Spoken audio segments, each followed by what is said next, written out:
Thank you for tuning in to Behind the Music, the show where we interview extraordinary people doing extraordinary things.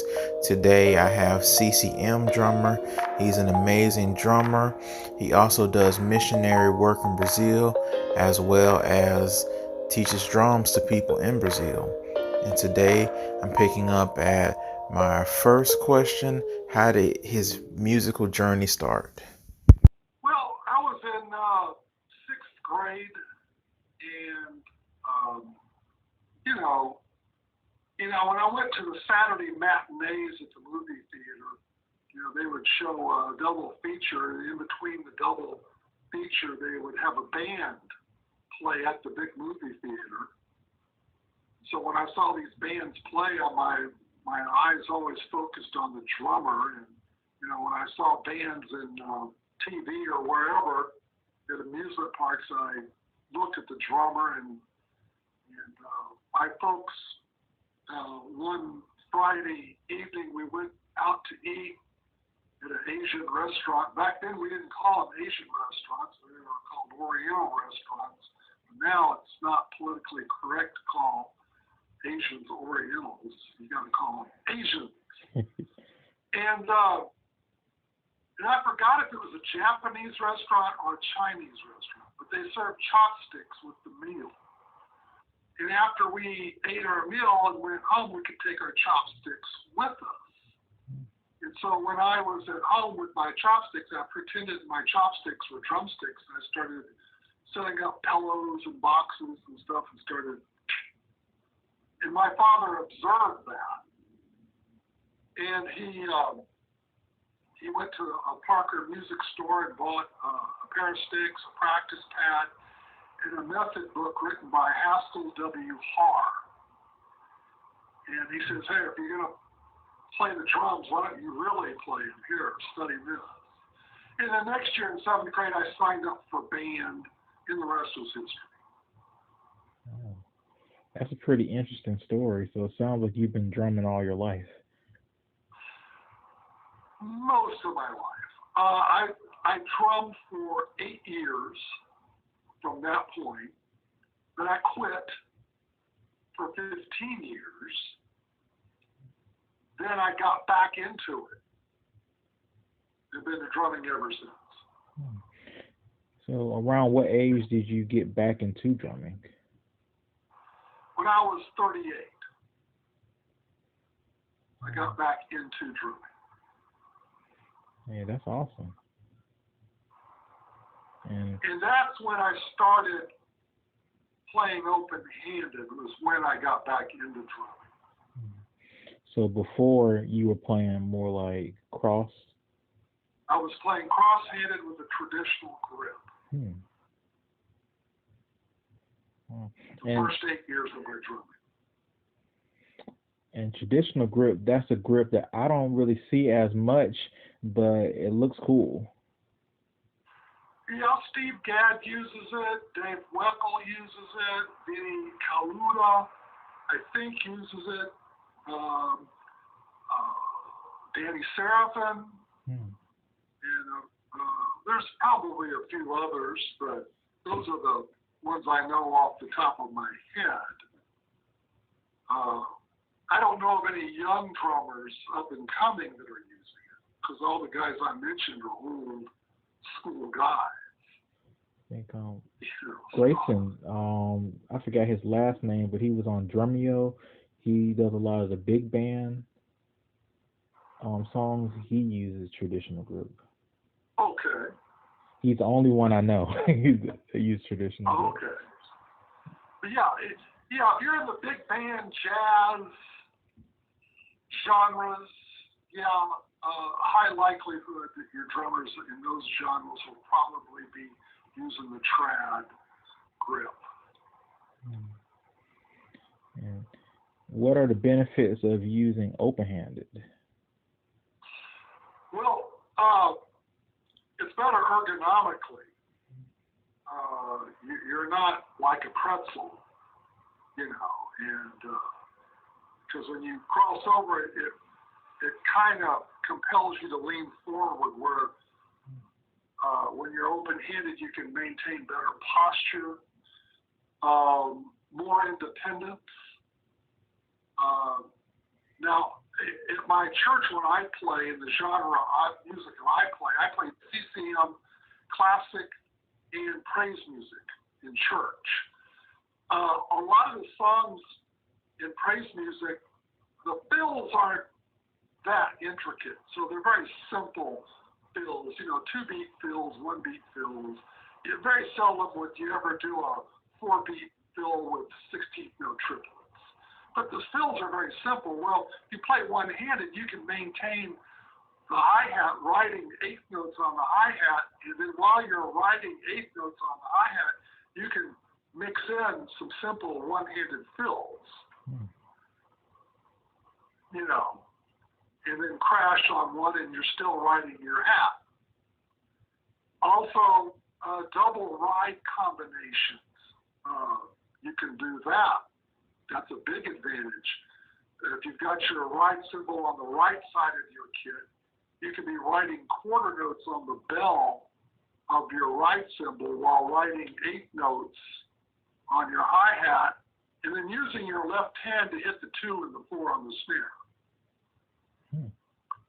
So the hand that's riding the hi-hat will take a hi-hat break and hit the snare on 2 and 4 and then go back to the hi-hat. So on the 1 and 2 and 3 and 4 and 1 and 2, yeah. So you can double ride. You play open-handed. So it sounds like open-handed drumming opens you up to like a whole nother world of beats and. It really does. It really does. There are endless possibilities. Now, a lot of open-hand riders will put their ride cymbal on the left side as well as the hi-hat's already on the left side of your kit. But some, like Carter Buford, he has his ride cymbal on the left side of the kit. So when he rides his ride cymbal, he uses the same hand as he uses his hi-hat with. You know what I'm saying? Yes, sir. Where, to me, that's okay. If you want to do all your riding with your left hand, fine. But if you put your ride cymbal on the left side of your kit with your hi-hat, then you don't have any ride opportunities or double ride combination opportunities. If you have something on your right that you can ride with and do double rides, that's cool. Also, you can keep you can do a tom groove while maintaining 8 notes on the hi-hat with your left as well. You can play clave rhythms. There's all sorts of possibilities that you have available to you if you can ride open-handed. And I use a sports analogy like in baseball. Baseball players who can bat from either side of the plate, right-handed or left-handed, they're more versatile hitters because when they face opposing pitching, they're more of a challenge. So, in basketball, when I played basketball, my coach taught us that we need to dribble with our left hand just as good as we do with our right, because there are going to be times when you're going to drive to the hoop and maybe even shoot with your left hand. So the more versatile, so that concept works in athletics. I'm just bringing it over into drums. It makes a lot of sense because for me, I mostly play cross stick. So when certain fields I do, it is hard to kind of hit the crash and then switch back over. But if you play open-handed, you don't have to worry about that, which makes a lot of sense. Now, open-handed does present a challenge to me when playing cross stick. And in praise music, you use cross stick a lot. And the microphone on the snare drum is right in the way of my cross stick, where if I play cross-handed on cross sticks, I wouldn't have the mic problem. But what I do is I take the mic and I clip it to the bottom rim of the snare drum. So it eliminates that problem. Also, ghost notes. I don't know why, but I think the guys who hold the traditional grip play better ghost notes because it's easier to play ghost notes if your hand is underneath the stick. Where a match grip, your hand is over the stick. And my ghost notes aren't that good. And so ghost notes and cross-sticking, the open-handed concept kind of sets me back a little bit. So, but, it's a trade-off. And open-handed is just another technique. And I encourage every drummer to explore that technique because, it makes you a better drummer, increases your independence. For right-handed drummers, your left hand is your weaker hand. Yeah. And you do need to work on getting your weaker hand stronger to be almost as equal as your dominant hand. And that's so true, Ms. Matthew, especially, you're right, when you talk about sports, a lot of sports want you to have strong hands on both sides. Yeah. So, And I live in Brazil, and soccer is a big sport here. It's not only a big sport, it's a religion down here. But the good soccer players, they can kick the ball and score a goal with their left just as good as they can with their right. The good ones. That's true. It's drumming is kind of, I'm not going to call it a sport, but it's an athletic side of it too. Yeah. Of all the musicians, the drummer is probably the closest to being an athlete. And I also wanted to ask you, when did your YouTube career begin? Well, I started my channel, a vlog. It was called the Matthew Jackson Channel in October of 2011. And that was a vlog. It had a hodgepodge of content, a few drum covers, a few lectures, a few teaching videos, commentaries, anything that interests me. But in June of 2017, I decided to split out the channel. And I started CCM Drummer. I changed the name to CCM Drummer and took out all the other content that didn't have anything to do with CCM or drums.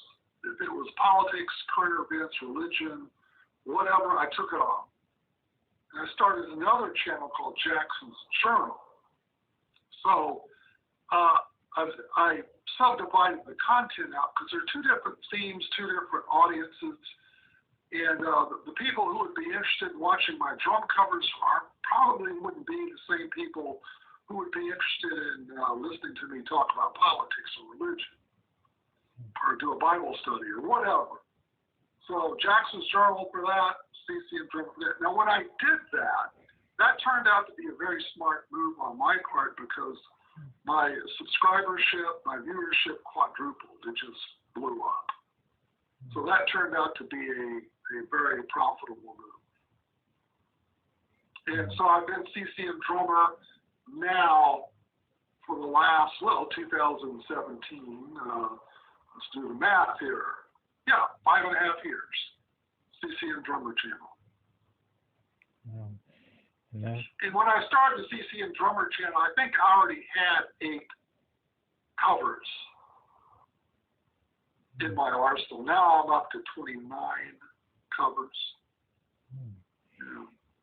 And that kind of leads me into my next question. What was your inspiration behind doing the series Exact Drum Covers? Well, that's a part, playing exact is a part of my brand. That's my pledge to my viewers, my subscribers, that when I cover a song, I'm going to try to cover as exactly as possible to what the original drummer on the recording played. That's a part of my brand, and that's why I Towel, exact. When you look at the thumbnails to my drum covers, I put exact cover because I want the viewer to know that's what they're going to get. And that's awesome. And I've never thought about like learning the cover part from part, but it makes a lot of sense. Yeah, the reason I like to do it is you maintain authenticity and originality. Because some of those songs that I'm covering were hit songs, and a lot of people, have heard that song on the radio, or maybe they've bought the album, and they know how certain parts of the drum parts go, and they're going to be expecting that. And I want to try to duplicate as much as I possibly can to what the original drummer did. Plus, I learn a lot. I learn new licks by doing that, because now I'm getting inside the head of the drummer who was on the recording and learning their style, learning their techniques. So, yeah. And I also wanted to ask, what are your future goals for your YouTube channel? Well, right now, my short-term goals, I'm at 338 subscribers. I'd like to get to the 900 subscriber milestone. And then, of course, my big milestone, the big goal, is getting to 1,000 subscribers. And that's, hopefully I can get 1,000 subscribers this year. I'm really looking forward to doing that. So, and then also right now I've got over 478,000 views, total views on my channel. And that's a very high view content for being that I only have 85 videos uploaded, only 85 active videos, and only 838 subscribers, having 478,000 views. That's a high viewer content proportionate to the size of my channel. So I'm really looking forward to getting to 500,000 views. And so that's another goal that I'm looking forward to achieving this year as well. How do you balance missionary work in Brazil with a YouTube career? Well, it's not difficult, because the missionary work that I'm doing is not quite like going to a job where you're working, away from the home, 40 to 50, 60 hours a week, and you come home from work. Now, early on, that's what I did. I'd go to work, come home from work, practice my covers, and then when I got ready, I'd record. But here, being a missionary, I'm an ESL instructor. I'm a certified ESL instructor, and also I'm a drum instructor. So I teach drums, teach ESL, and of course play drums in my church. And those activities are kind of fluid. You can set your own schedule, and if I get bored, I can take a break and go in my studio, work on my cover a little bit, and come out and do something else. And then when I get bored, go back and work on my cover a little bit. So it's easy. It's not difficult at all. And has Brazilian music culture impacted your musical journey in any way? Oh, yeah. Definitely. Learning a lot of samba. And I thought I knew a lot about samba when I came here, but I just learned that I didn't know as much as I thought I knew. But yeah, I love Brazilian music. It's great. I went to a samba concert once. It's great. Yeah, these Brazilian cats down here, they know how to jam. I'll definitely have to check into Brazilian music, because I never even explored Brazilian music before. Yeah, you could study samba. I could study samba the rest of my life and still not know everything there is to know about samba. It's a very deep, very rich art form. And there's different ways to play it, different kinds of drums. I mean, it's just, it's very deep. And also, what was your inspiration behind starting Praise Drummers blog spot? Well, that was before I started my YouTube channel. In fact, I'm surprised. How did you find that blog, by the way? Facebook. Like Facebook, like it had it on there. You really do your homework on your interviews, don't you? I try to. You really prepare. Wow, I'm impressed.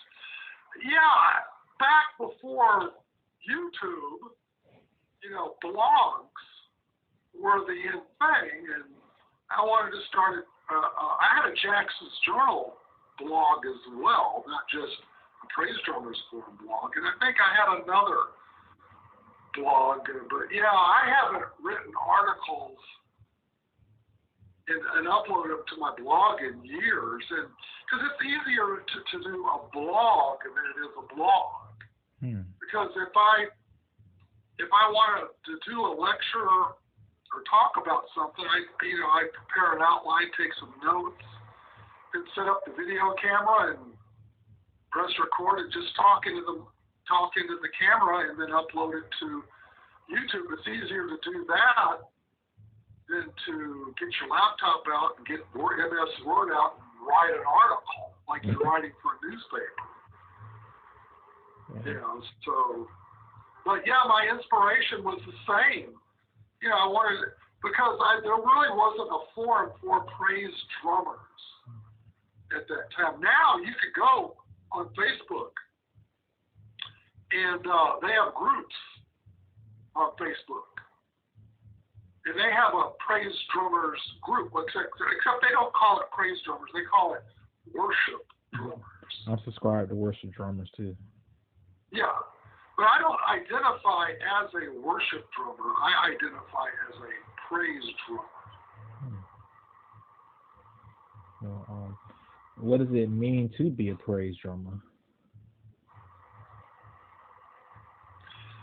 The same thing it means to be a worship drummer. The only difference is, let me break it down for you. I know I'm probably going to stir up a lot of controversy here, and I'm probably going to be pissing off a lot of people. But a lot of evangelical Christians are under this perception that if you go to church and if you sing and you raise your hands and play instruments and do all that, they call that worship. Well, and they'll call the guy leading the music, leading the singing, they'll call him the worship leader. And they'll call the band that's playing the music the worship band, and they'll call the songs that they're playing worship songs. And the music director who runs the whole show, they'll call him the worship pastor.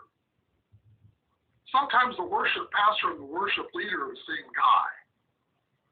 Sometimes they're not. But the only problem is that's not worship. That's praise. Praise is a more accurate way to describe that activity than worship is. Now, I can hermeneutically justify this because I did some exhaustive study, and I went to my concordance, looked up praise and worship in the original language, and nowhere in the Bible does it ever indicate that music and singing has anything to do with worship. Nowhere. In fact, if you guys out there want to try to find a Bible verse that identifies music and singing as worship, good luck, go for it and let me know. But you're not going to find it. But there is tons of scriptures that identify that activity as praise. Tons. In the Psalms. So, there's a difference. There's a profound difference between praise and worship. So, now if you're kneeling down, you're bowing, you're laying prostrate on the floor, but then you're worshiping, okay? Because worship is really a posture and an attitude where praise is an activity. So that's why I call myself a praise drummer. Oh, by the way, on Jackson's Journal, I have 2 videos called What Evangelicals Will Not Tell You About Worship. So if you want to know more about why I believe what I believe, you can watch those videos. But yeah, that's why I identify as a praise drummer as opposed to a worship drummer. But, I'm like, there's no way I'm going to win this battle with evangelicals, because every church you go to, every evangelical church you go to, they're going to call praise worship. So I just say, okay, whatever. I'm not going to be able to change very many people's minds. That's an interesting take on it, because I've never heard it that way. But yeah, that's interesting. I mean, I wrote a book. Chapter 4 of my book, I wrote about all the conclusions to my exhaustive Bible study on praise and worship, and gave me the original languages and everything. I do a thorough breakdown. I wrote a document, a dissertation, and I challenge any theologian, any professor, whatever, academia, to read my work and refute it from a hermeneutical standpoint. But no one's ever accepted my challenge. But yeah, when you say worship in reference to music and singing, Christians are using the pop definition of worship. They're not using the biblical definition of worship. So there's a biblical definition of worship in the pop definition. And that's the problem. That's where the rub is. And I just use the biblical definition. And then I get accused of being a Pharisee when I say that. They'll say, oh, you're just being a Pharisee. I've had too many online debates about that. But, you're not going to go to hell if you call singing and music worship. I mean, your salvation isn't in the dire straits if you do it. Okay? It's just semantics here. We're just talking semantics and using the correct words for the correct activities. That's it. Yes, I think that kind of leads me to my next question, because it sounds like you're definitely a man of faith. How has your faith played a part in your journey as well as your musical journey? Well, it's interwoven. It's inseparable. It's like a pie where the faith is like the filling to the pie. So no matter how big of a slice you cut out of that pie, you're going to be taking some faith out. So yeah, it's interwoven. If you take away the faith, I have no journey. There is no journey. So it's all interwoven, all interconnected. And everybody has faith, even non-believers. They put their faith in something. That's true. So for us, cats like us, it's Jesus, God, and the Bible, and but that's the center of our existence and reality. But others, put their faith in something else. And everybody has faith. Even an atheist has faith. It's just not faith in what we have faith in. Because I've heard people that may not be believers that say, just have some faith in me. I'm like, faith? So, right. Great. Yeah. Faith is not a blind. A lot of people, when they say have faith, they think of blind faith. Well, faith is not blind. Faith is based on provable when you start your car, you have faith that your car will start. The reason you have faith is because it started maybe 100 times before. When the lady who had an issue of blood for 12 years touched the hem of Jesus' garment, she had faith because she knew that Jesus was a healer. She saw the people that Jesus healed or heard about it. So that was some provable evidence that she had faith in. She would not have tried to touch the hem of his garment had he not first had a reputation of being a healer. So, yeah. And fortunately for her, getting that hem of the garment was good enough.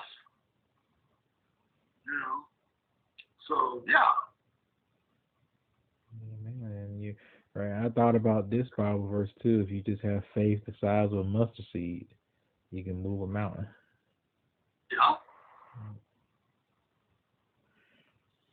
Yeah. You don't have to proportionalize faith to the dilemma that you're up against. And sometimes we're up against mountains that seem monumental, but just take what faith you have and work with it. And another thing that I love about your channel is I love how you give a biography of the drummer and the artist. And another question I wanted to ask was, like, where do you find a lot of this information on the artist? Well, I've been involved in CCM music for a long time because I was in Bible school back in from 1977 to 82. And it was in Lindale, Texas, at Agape Force Training Institute. That was the name of my college. Well, in fact, it wasn't a college. It was just a school, Bible school. Because we weren't officially a certified or accredited college. But it was a post-high school educational forum. But in Lindale, Texas, in East Texas, there was an enclave of CCM artists like Keith Green, Second Chapter of Acts, Silverwood, Candle, Dallas Home, Barry McGuire, I think Jamie and Carol Owens, I believe. There's a few others I may be leaving out. But I was around. I'm 66 years old, and I listened to the radio, bought records, and listened to CCM back when it was just Jesus music, and it was real boring. You know, because CCM descended from Jesus music. So I just been following the artist, and of course, if you know how to navigate your way on the website, you know what websites to go to get the information you need. But yeah, giving a backstory on the artist, the song, the album, the song I'll be covering, is also a part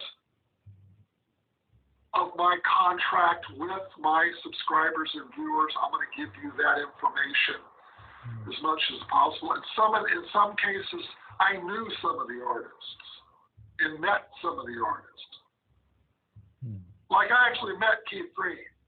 Wow. Talked to him for about, 20 seconds. I met Amy Grant. I didn't talk to her, but I could have.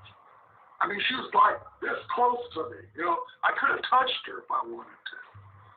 But she probably would have thought I was a weird guy or something. And this was back when she was 19 years old. This was in 1979. Wow. Her Father's Eyes album just came out. It's been out for like 3 or 4 months. Yeah. But one of my friends was talking to Amy, and I just listened to the conversation. I didn't know Amy was become a superstar. You know, but yeah, I met Amy, met Keith Green, met members of the Second Chapter of Acts, met Dallas Home, Silverwood.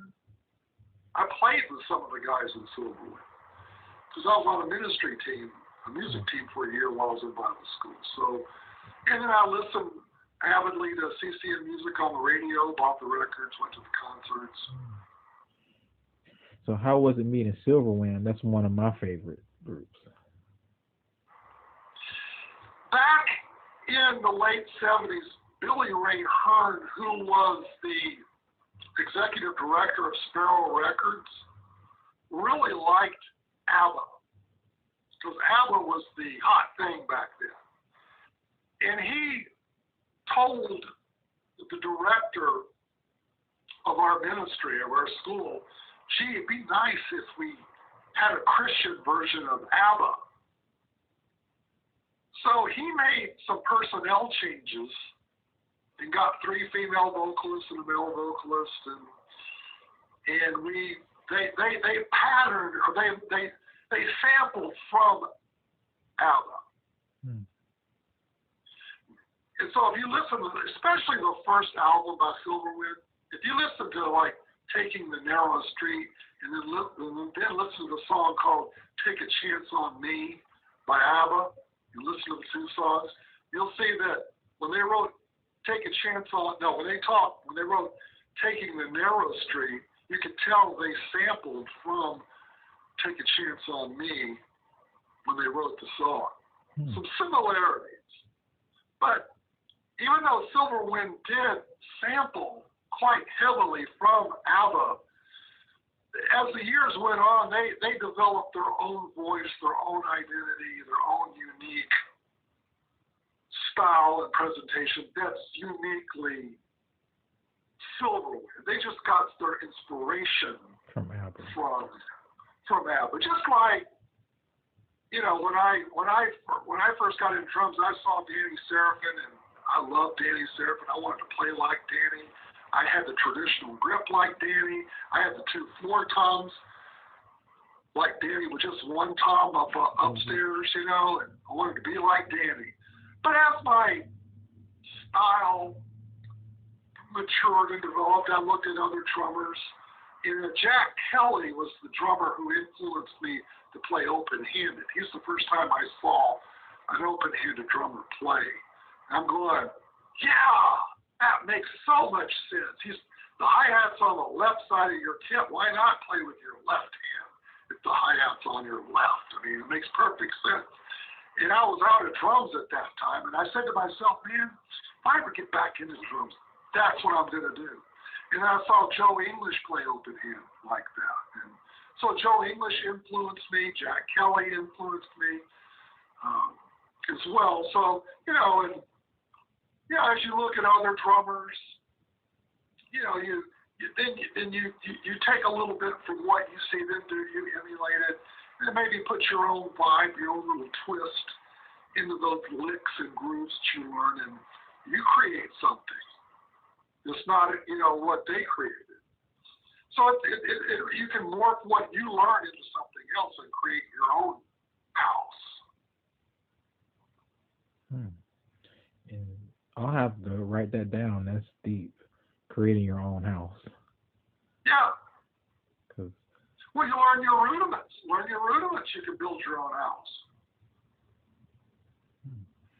So you can apply the rudiments in your fills, and there are so many ways you can apply the rudiments. You know, when you do a 5-stroke roll, you can do the first strokes with your right hand, the second 2 strokes with your kick, and then crash on with your left hand on, you know, crash. Or, I mean, there's so many ways you can play a paradiddle.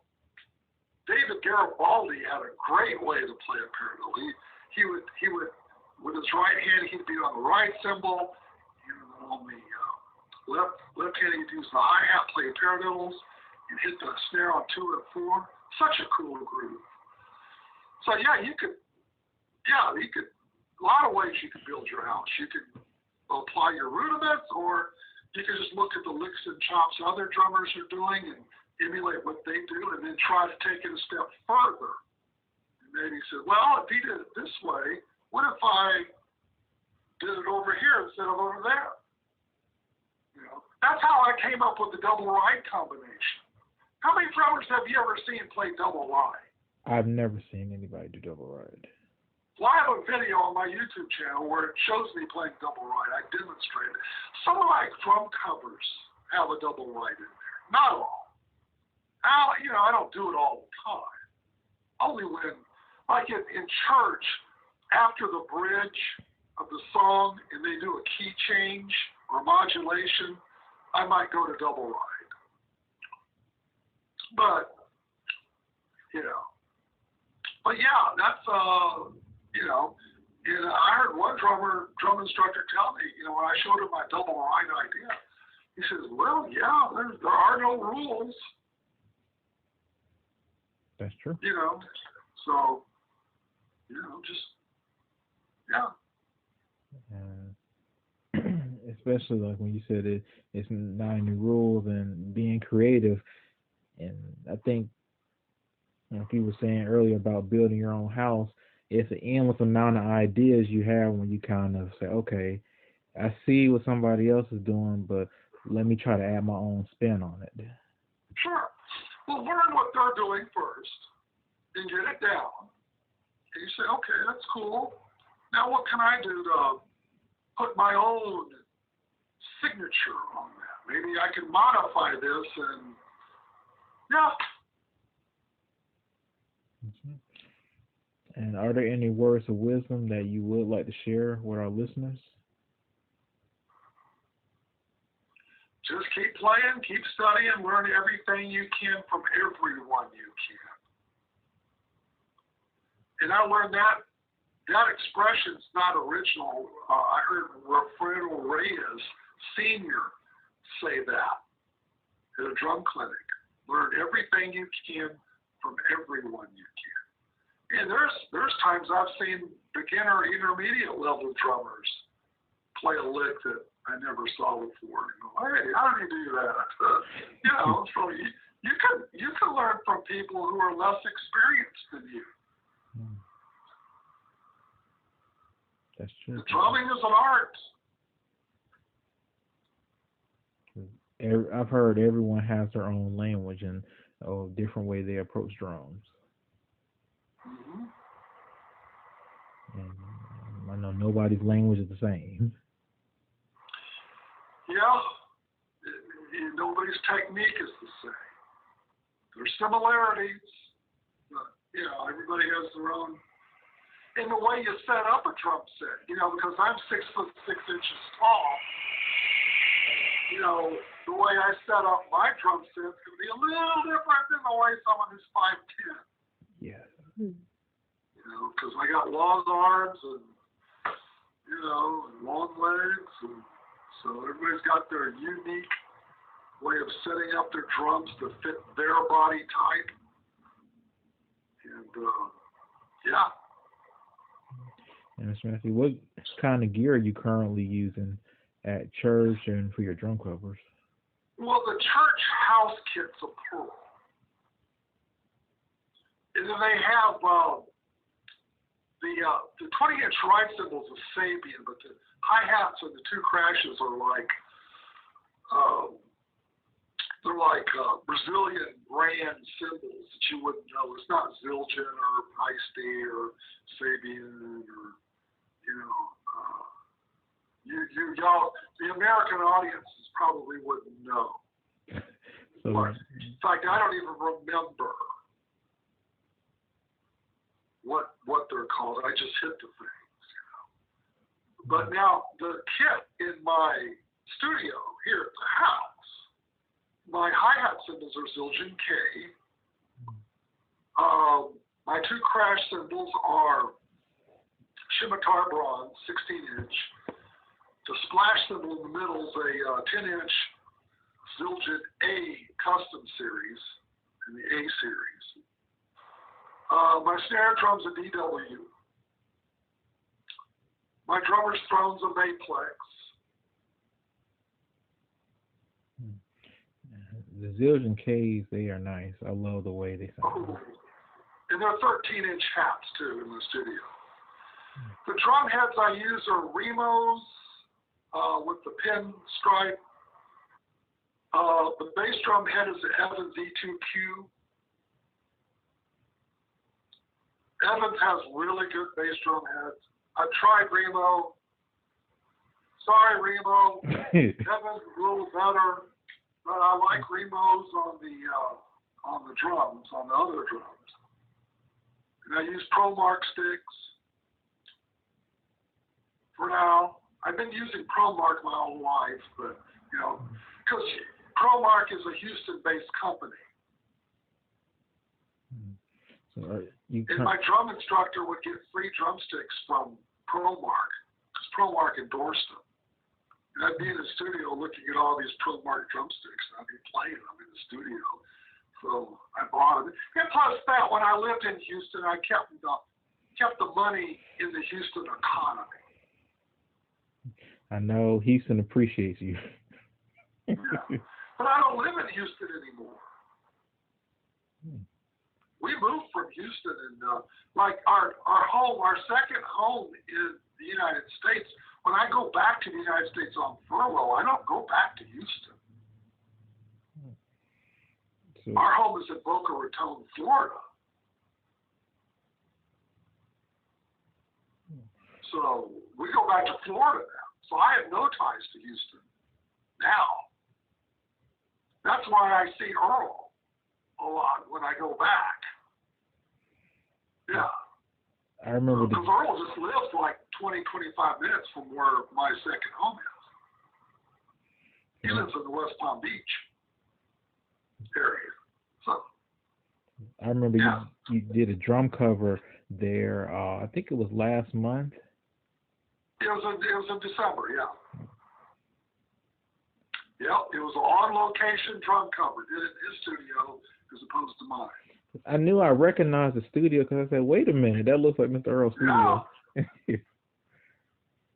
that was a good experience for me because I mean Earl, man, that guy's amazing. He's good at all the facets that you need to be good at in order to produce covers. He's a good drummer, very versatile, obviously. But he's good with audio. He knows his way around a recording studio, but he's good at video, good at lighting, mixing, video editing, all that. So I was able to spend a morning with him just watching him work. And I learned a lot just by sitting on the couch watching him do his thing, after we did our recording. So, yeah, it was a good experience. Yeah, that's awesome, Mr. Massey. And yeah, if anybody wrote 10 songs, wants to produce an album, or even if you didn't write 10 songs, you wrote 3 or 4, and you just want to upload to Spotify or whatever, yeah, I'd highly recommend Earl's operation, Sanctuary Sound. Oh yeah. He could produce you, and he could. If you need a studio drummer, he could play on your album or your song. He's very, very easy to work with. He can write his own drum part, or he's versatile enough to play the drum part you write for him. I mean, he'll do whatever you want. So yeah, that was a good experience doing that. It was a good privilege. I definitely have to add that to my bucket list to go to a studio, because I've seen it from Messenger when I take lessons from him, but I've never actually been in the studio. Yeah, I saw a lot of videos of Earl before I went to a studio. And then when I got there, I go, oh, this is where, okay. I started to put it all together. Yeah. So he has 2 studios. He has an A studio and a B studio. Wow. Yeah. Right now, he's keeping his Gretsch drum set in the A studio, and then he has his concert tom. The concert tom Pearl. I think they're Pearl concert toms in his B studio. So yeah, he's What's your process behind making drum covers? Well, my process is not nearly as sophisticated as Earl's. I have a Sony camcorder, and I put it up on a shelf, clamp it to a stand or a little camera mount. And all my videos, if you haven't noticed, they're over the right shoulder, facing down. I noticed that. And the reason for that is I want my viewer to see all the components of the drum set, even the bass drum. Now, some drummers, if you're really good, you're good at video editing and video production, you can have a dedicated camera to just your kick drum, and then you can chroma key the kick drum in one of the lower corners of your video, and they can see the kick drum playing while you're playing the whole set. I don't have that ability in the equipment, software, and all that to do that, but if it's facing down more like at a, not probably, I'd say maybe 50, 55 degree angle, and I put a light inside the bass drum so you can see the mallet hit the bass drum. And then I mic the bass drum, run the mic to a small amplifier, and put the small amplifier next to the camcorder so the remote mic can pick that up, because the bass drum is the furthest away from the remote mic on the camera. So that's an equalizer where the crash cymbals are the closest thing to the remote mic on the camera. So that's why I use the scimitar bronze cymbals, is because they have a drier, darker sound. You don't wash out the remote mic on the camera. They're not bright. If I use bright cymbals like Pisces, it would wash out my remote mic. Wouldn't be good at all. But the scimitar bronze, it's perfect. And then the snare drum, toms, it all works itself out. So that's how I get my mix. Because you gotta remember, you can have all the fancy state-of-the-art equipment in the world, like Earl does. But if you don't know how to use it, like Earl does, then all that equipment doesn't mean jack. So maybe my sound, the production value of my videos aren't quite as good as Earl and some other cover drummers. At least I know how it works. I can get a good balance between the music and the drums, because you don't want the drums to overpower the soundtrack, obviously. And obviously you don't want the soundtrack to overpower the drums, which that will never happen with my sound system, but you mix it as best you can. You make do with what equipment you have and what resources you have at your disposal. So yeah, my advice to upcoming cover drummers who would have ambitions of doing this, just work with what you got. Then as you get more equipment, get more knowledge, you can always upgrade your technical production value. That's true. We all had to start somewhere. Yeah. Because I've seen like $3,000 drum sets on Sweetwater and other places. I'm like, 3,000. I'm like, yeah, no. Yeah, for me, having a small kit, 4-piece kit with one tom up, one tom down, right cymbal, hi-hat, 2 crashes and a slash, that's all I need. And if the original drummer on the record has more equipment, and let's say that the drummer that I'm emulating does a 4-beat 16th note triplet roundhouse fill, well, I'll do those rhythms, but I'll just make it happen on 2 toms as opposed to 4 or 5. I just adapt what the original drummer is playing with what the equipment they have, and just adapt it to what I have. So my drums may not sound like their drums, but the rhythm patterns will be as close as possible, where you can say, oh yeah, he's doing the way the original drummer did. You can tell. That's true.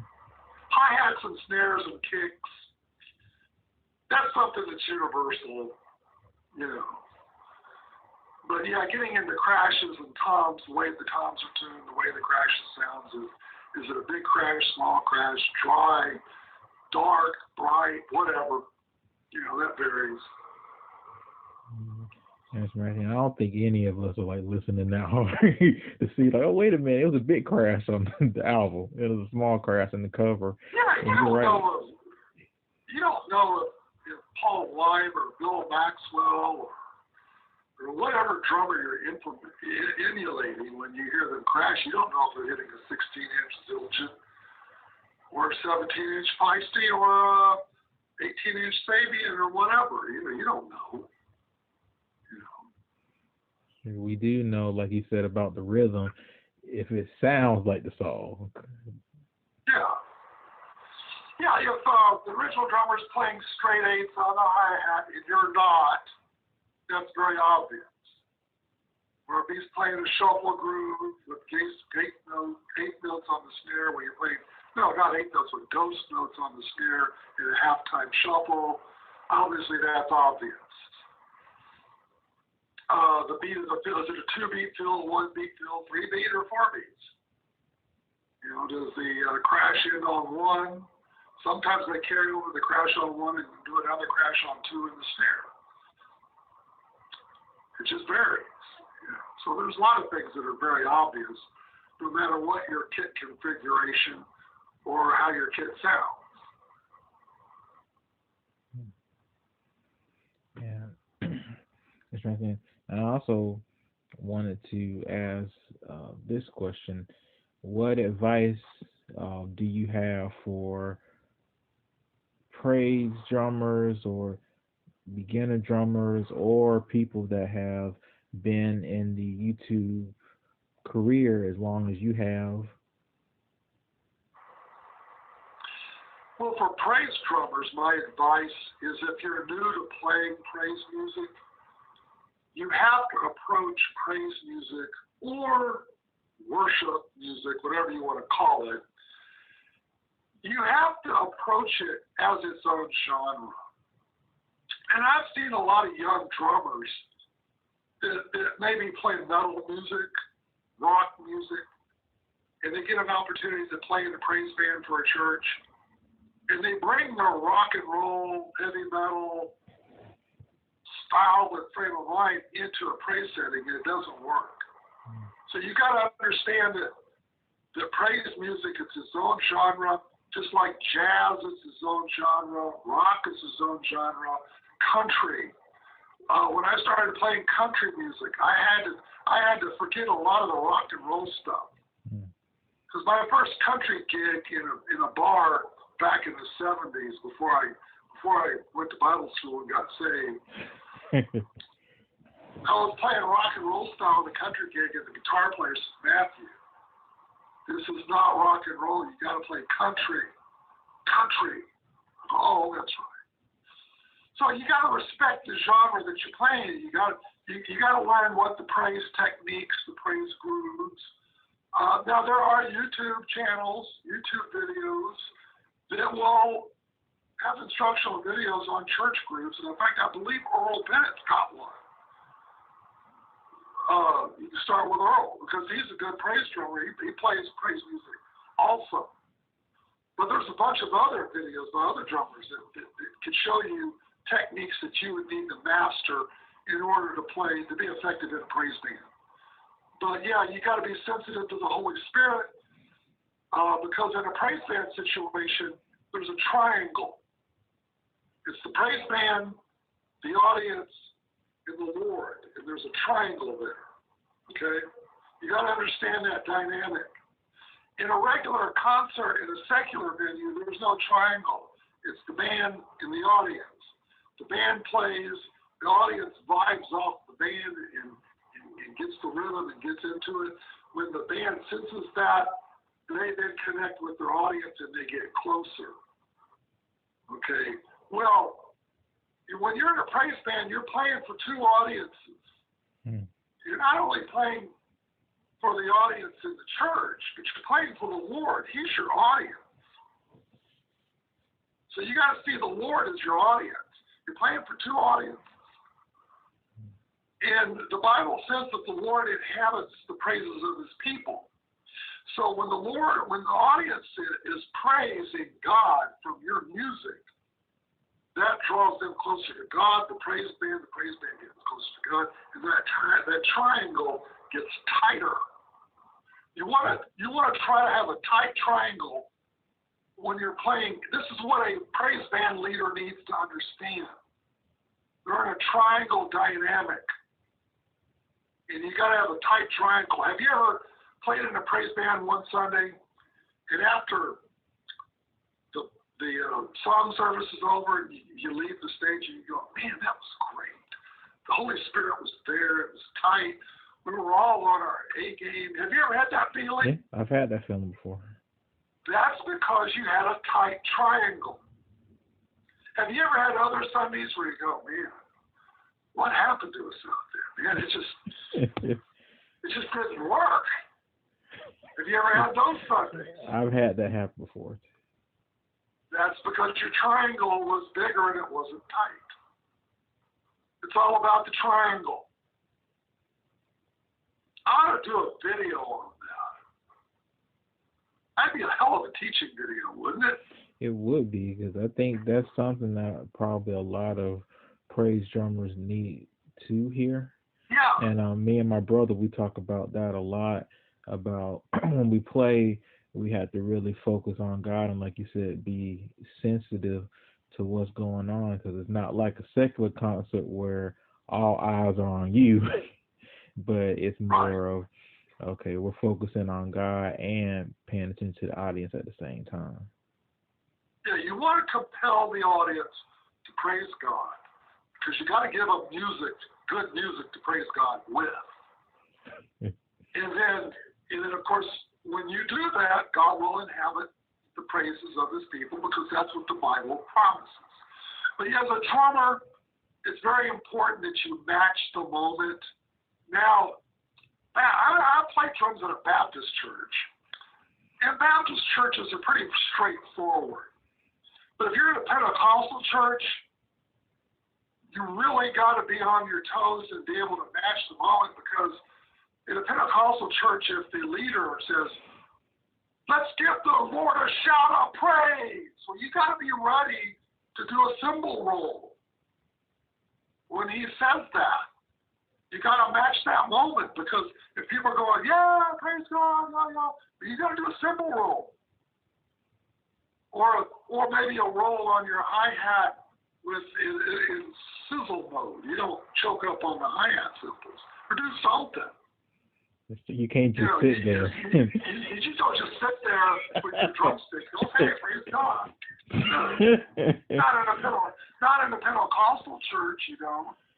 And if they break out into a holy dance, you've got to be ready to groove. That's true. I have seen musicians like that. So playing at Pentecostal churches, I really enjoy playing drums in those settings, because you got, in a Baptist church you do your songs. Every once in a while, the leader might say, oh, let's praise the Lord. But Baptists tend to be a little more stoic than Pentecostals. You know what I'm talking about. Don't you go to a Pentecostal church? Yes, sir. I go to a Pentecostal and a Methodist, so I get the best of both worlds. Well, then you know what I'm talking about. I do. Yeah, okay. And I'm sure there's some other drummers out there listening to this that might know. But playing in a Pentecostal church is a good experience. Even if you're not Pentecostal and you don't agree with their theology, go play in a Pentecostal church for a while, just to get your experience. I played in a black church for 1 year. How did you like it? Very good experience. I played gospel for 1 year in a black church. And best thing I ever did. And I think it's like a lot of improv too, because the song, you never know, they might remix the song the same day. Yeah. Well, the black churches take a little different approach to music, I noticed, than the white churches. Because in the white churches, when you rehearse and you practice, you're practicing for that next Sunday, for that service. Black churches, I've noticed, see the music program as a journey. It's not just about next Sunday, but it's Sunday after that and after that. And it's a journey.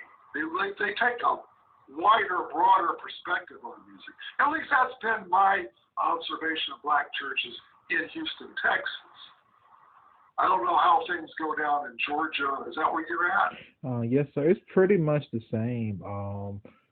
You know, but yeah, it's a good experience for me to learn gospel, and I really tried to play gospel the same way the brothers play gospel. And I have Brazilian drummers come up to me and say, "Hey, can you teach me some gospel chops?" And I'm not really, I mean, I understand conceptually what gospel chops are, but I don't play them all that well. And then they ask me, why is it that all the gospel drummers are black?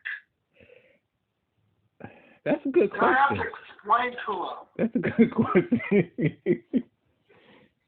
So why gospel? Because see, in Brazil, you don't have black churches. You have Catholic churches, you have Baptist churches, Assembly of God, Nazarene, all these denominations. And if you're black, and if you're Catholic, you go to a Catholic church with the white folks.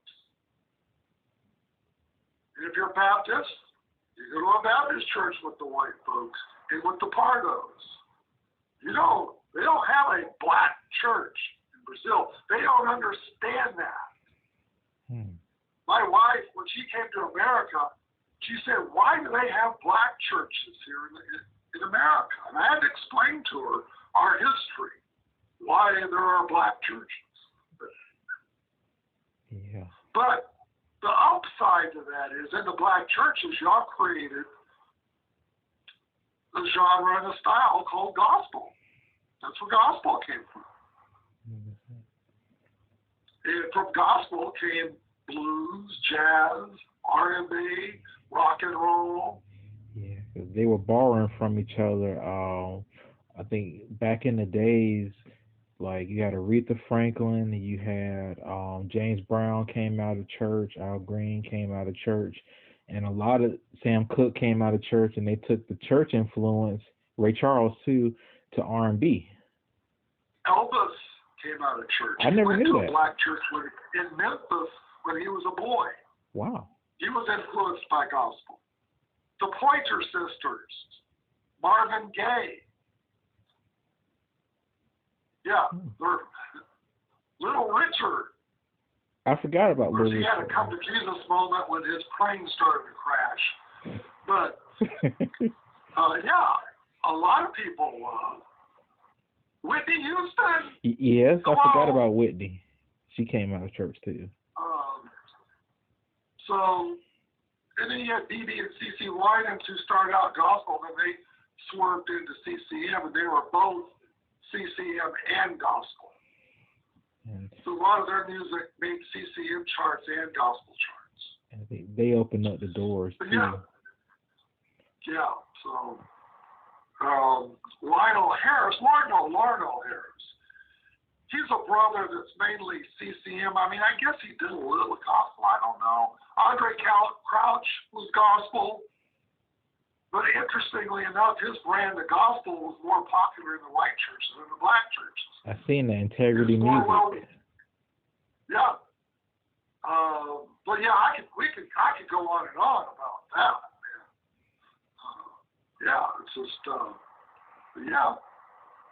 And I love like the 90s Integrity Music because like it's like a mixture of gospel and CCM with Ron Canoli and Point of Grace, For Him.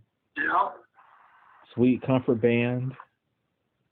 Yeah, Sweet Comfort Band's not a 90s outfit, but yeah, they were one of the pioneers. Brian Duncan, and then when Sweet Comfort Band ceased to be Sweet Comfort Band, then Brian Duncan did his own thing in the 80s. And he has a lot of gospel influence in his music. If you listen to his music, you'll see a lot of gospel or hear it. Yeah, it all works.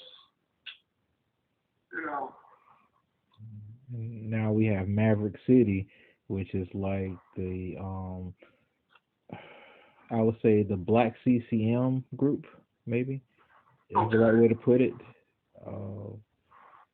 And now they're bringing over a lot of the gospel world into the CCM world, and now you have a lot of black praise drummers, and I never knew that till I watched Harold Brown and Dominic Gerald for Elevation Worship, and I was like, wow. So now we're all kind of joining together, and I think that's the way it should be. Go back to what your wife said. We all should be kind of together. Yeah. Well, it depends on how you look at it, because obviously it's not just about race, but it's about culture. Yeah. And the black community obviously is not only a different it's a different race, but different culture. And different cultures produce different kinds of music. So, and I like the cultural music that's produced from the black community. I really do. And, but I think if you do mix it, that's fine, because I'm not advocating total segregation. But segregation in and of itself is not necessarily a bad thing.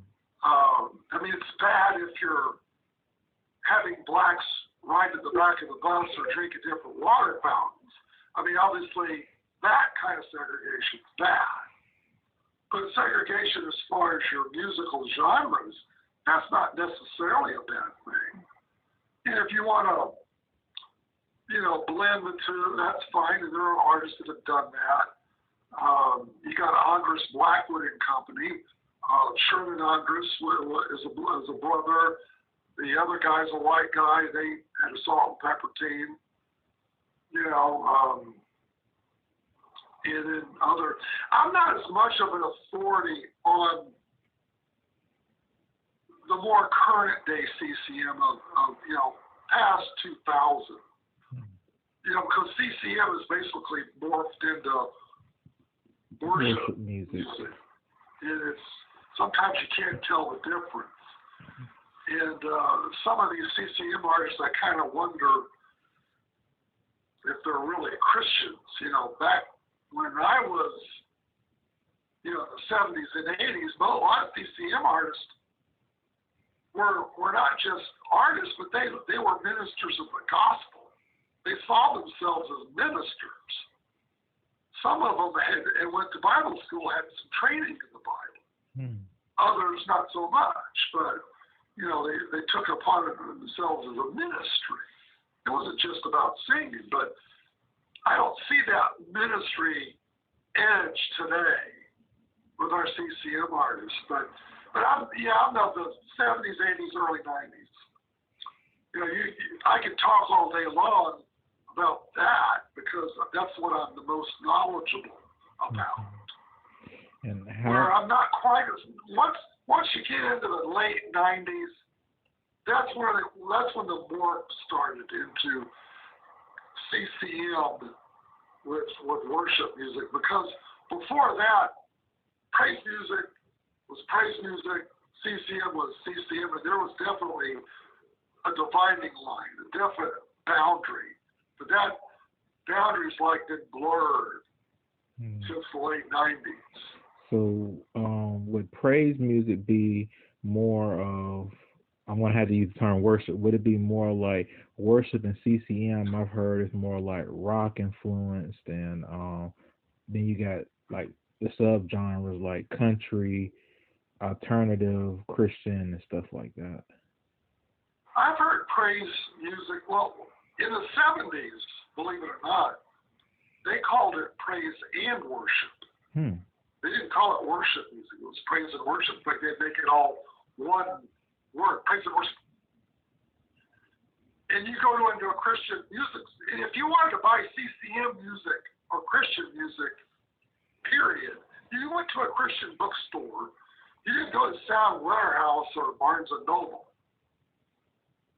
or you didn't order it off Amazon, because that didn't exist. You had to go to a Christian bookstore, and you went into the music section.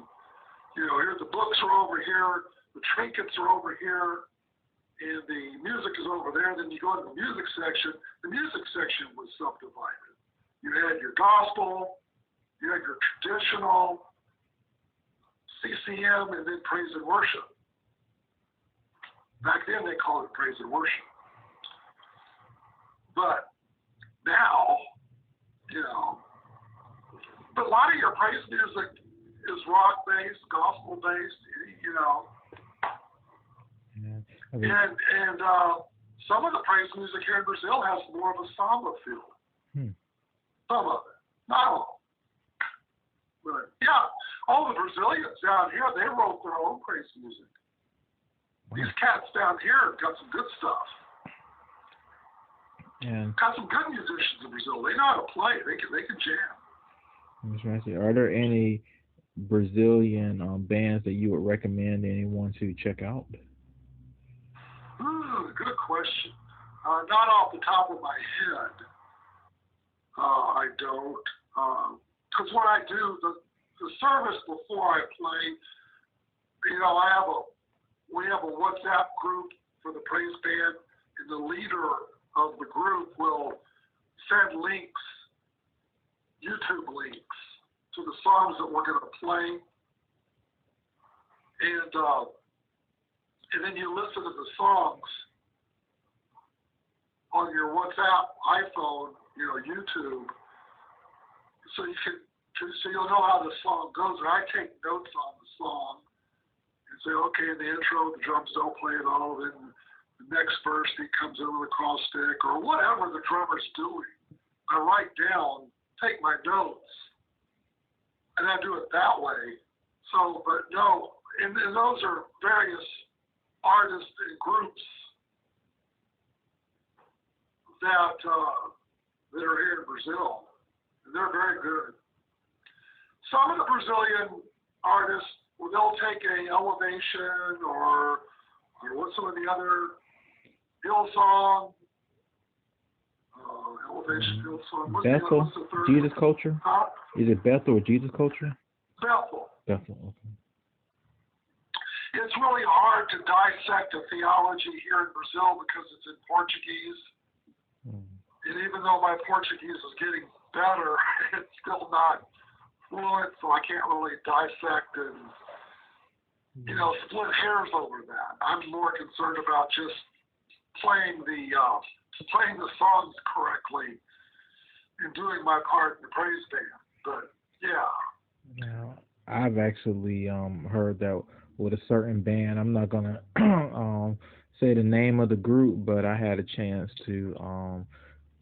I almost went to their music school, and my pastor stopped me. He was like, "No, I've heard some bad things. You do not want to join that group." So I didn't go to their music school, and I'm glad I didn't because I've heard some of those things too, and that's what it made me actually say, okay, let me start doing some research on the group. So when I found out you do that, I was like, that makes a lot of sense because a lot of times we listen to the music and we love the music, but we don't never think about looking at, okay, how's the band and what's the story? Yeah. As far as the artists themselves, everybody's got some sort of skeleton in their closet. We're not perfect people. We can't expect CCM artists to be saints. But on the other hand, I do expect CCM artists to, when it comes to the social issues of our day, I do expect them that their stands on these social issues, I do expect them to line up with Scripture. Oh, yeah. Scripture clearly indicates that homosexuality is a behavior that is not acceptable. It's a behavior that's prohibited by Scripture.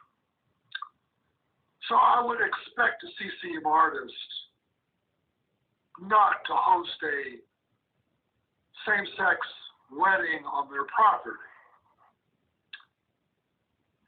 Now this is not about being homophobic. So for those of you watching out there, please don't make any comments in Sean's comment section about me being homophobic. This is not about homophobic here. Yes, Jesus loved everybody, and so should we. And we should love the homosexuals. But loving them doesn't mean you condone their lifestyles to the extent of inviting them to have their same-sex wedding on your property. Sorry. I would expect CCM artists to be pro-life. You know, obviously I don't expect CCM artists to be theologians. You know, yes, but sir. you know, Our views have to line by up. your fruits they'll know who you are. Yes, sir. The views have to line up with the word, and the message of the song has to line up with the Bible. There's no way around that. Yeah, there's got to be some level of consistency if you're a CCM artist, because you're bearing the name of Christ. CCM, the second C in CCM is Christian. You're bearing the name of Christ. You call yourself a Christian, then there are certain behaviors and attitudes that people would expect you to abide by, and if you don't, they're going to call you a hypocrite. You know, I mean, I would not be a very good witness if I were to cuss, drink, smoke, and chew, and go with those who do. That's true. And you know, I've heard a pastor say this before. He said that any of us, we can kind of put on our holy hat when we go to church, but how about if someone had a camera of how we live behind the scenes at our house? And I was like, Yeah. man, that's the truth. Yeah, if you do it out in the street with your friends, there's going to be some guy with an iPhone. They'll record it on their video and then upload it to their social media, and it goes viral. Yes, that's true. You know, back in the 70s, 80s, we did a lot of stupid stuff, but you didn't have anybody with an iPhone uploading it to the internet. That's true. You know, people would laugh at you for a few days and then it'd be over with. But now, you do something stupid, it could go viral, and it could ruin your reputation the rest of your life. Yes. And I wanted to ask you, are there any closing remarks that you would like to share? No, I think that's about it. I think we're good to go here. And I thank you for having me on your show, your channel. And I wish nothing but the best for your channel. I'd like to see your channel grow. I'd like to see you get to 1,000 subs. Maybe one day.